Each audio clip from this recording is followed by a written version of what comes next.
We're dealing with a myriad of issues. I was just talking to Josh Green, the governor of down in Hawaii, who had some ideas around some land use concerns he has around speculators. Yeah. Look, I would take her over. It's horrible that we have to do that. I can't. I could never vote for Newsom. I just can't.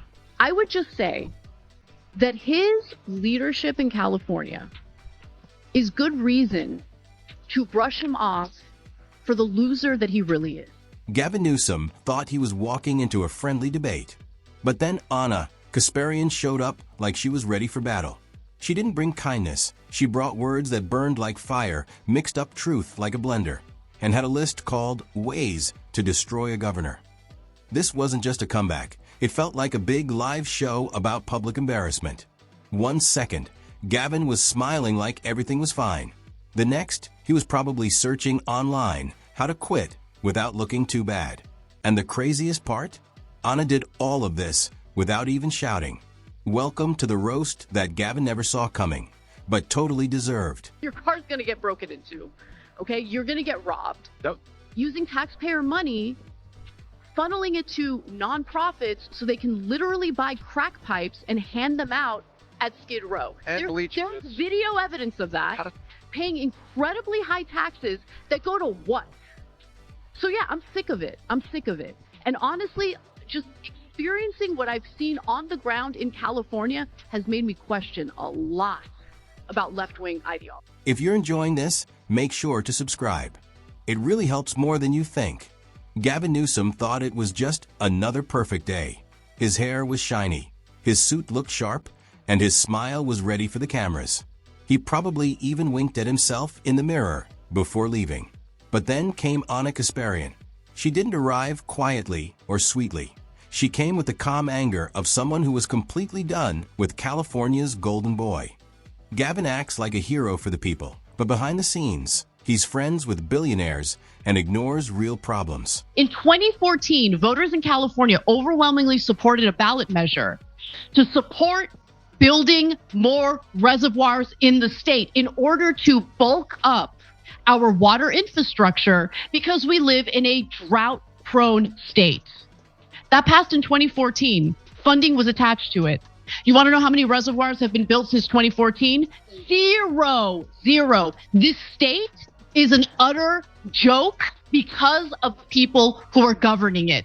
Gavin Newsom right now is at the top of that list. To be fair, Gavin has been doing this political dance for a long time.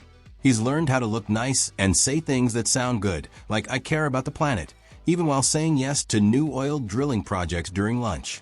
He's made himself look like the perfect California savior, drinking wine and talking about change. But here's the truth. Those grapes he's sipping are sour, and the land they come from is literally on fire. This is what I was surprised about. I did not expect Donald Trump to flip 10 counties in California from blue to red.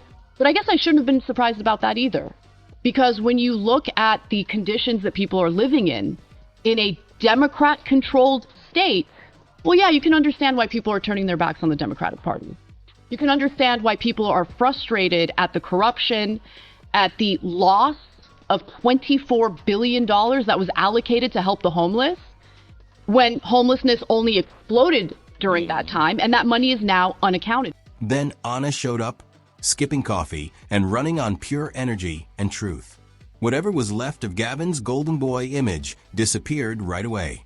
It was gone, poof. He turned into an example of what happens when you underestimate a smart journalist who remembers every single promise you've ever made. Ana came ready with facts, and she wasn't afraid to use them. What a President Newsom candidacy look like in a general election, not just pandering to the left? Yeah, good question. He would sell out the American people to corporate interests, just like he did with PG&E, starting fires and destroying countless Californians' lives as a result of that. He bailed them out. He totally bailed them out. He has provided protection for them, even though they absolutely refused to update their century-year-old equipment, which everyone knew was going to lead to devastating wildfire. It started small. Maybe Gavin raised his eyebrow or gave a little smirk. But Ana came swinging with quiet, sharp anger. She cut through his shiny image like it was held together with tape and overworked PR people. Her words weren't just mean, they were carefully planned and funny in a savage way.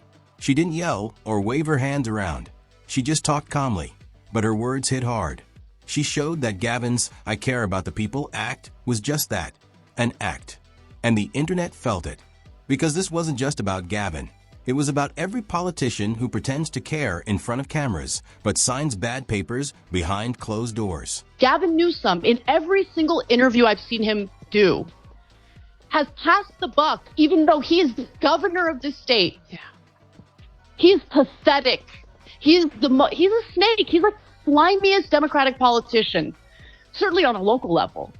But what we have seen is mismanagement of epic proportions, and the mere existence, and it is real, the existence of climate change should not be utilized as a talking point in order to pass the buck, in order to deflect blame, in order to refuse to take any personal responsibility for how poorly this state has been governed for several years. Ana lit the match, and suddenly everyone realized they had been sitting on a mountain of political fuel.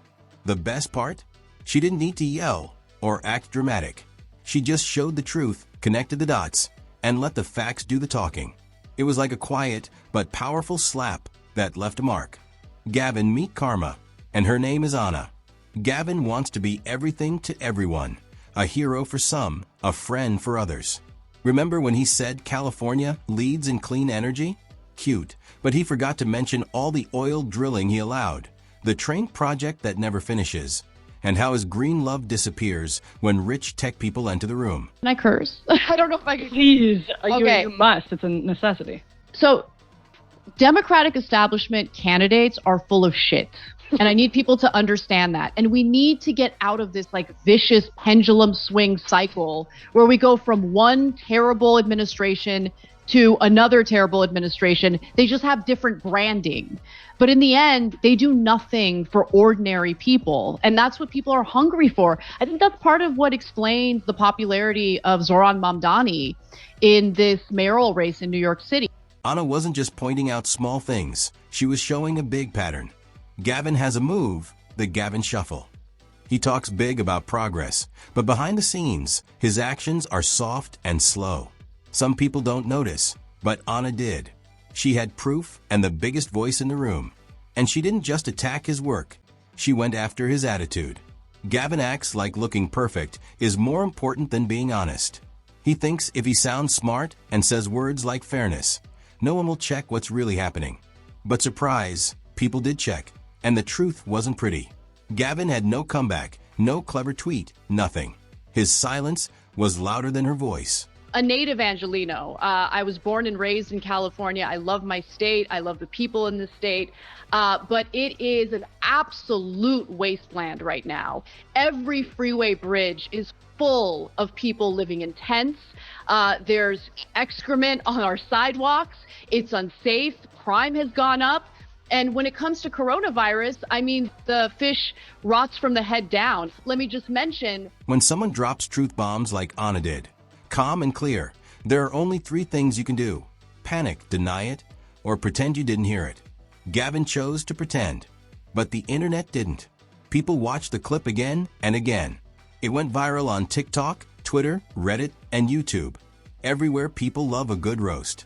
Memes popped up, reaction videos exploded, and even serious political voices started repeating her words. Everyone knew Gavin had it coming.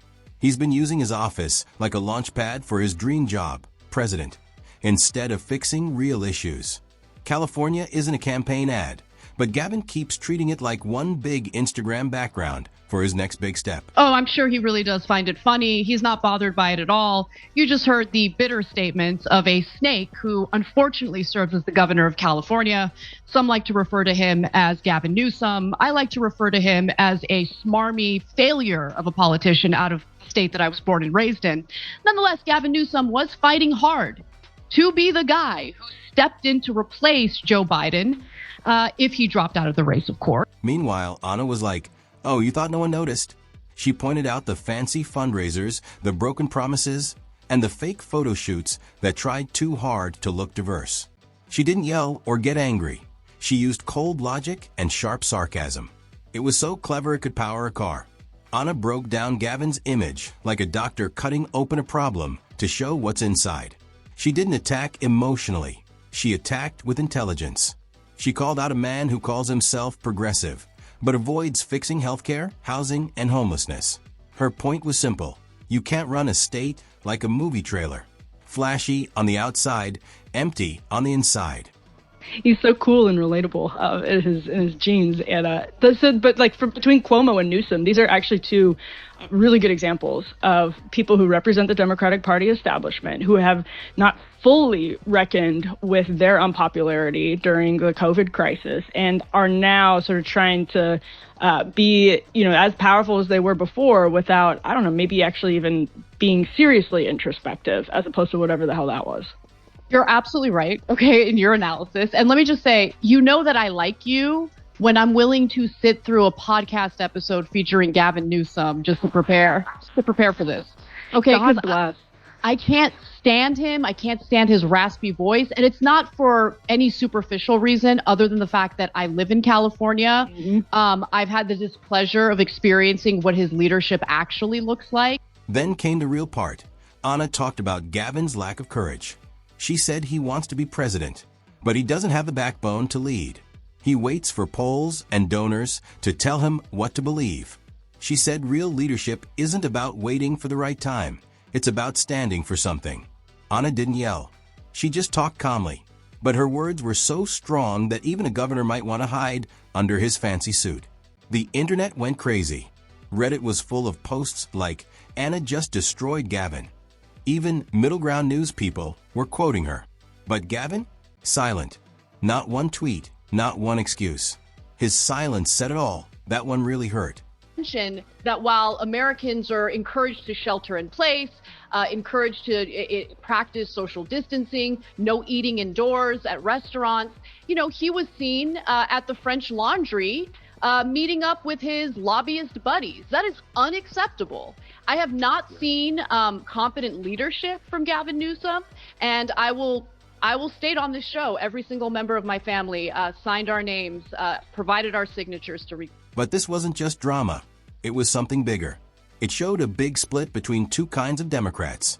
The shiny, careful ones and the real, honest ones who don't pretend. Ana didn't just call out Gavin. She called out all of them. The ones who promise hope, but end up serving the rich. She wasn't being mean. She was asking for better, louder, braver leadership. People are tired of fake smiles and perfect speeches. The internet catches lies too fast now. Ana understood that, and she spoke for all the frustrated people, sharp, clear, and fearless. And now some are noticing, look, he's not really doing the type of campaigning for Kamala Harris that he was doing for Joe Biden. What's going on here?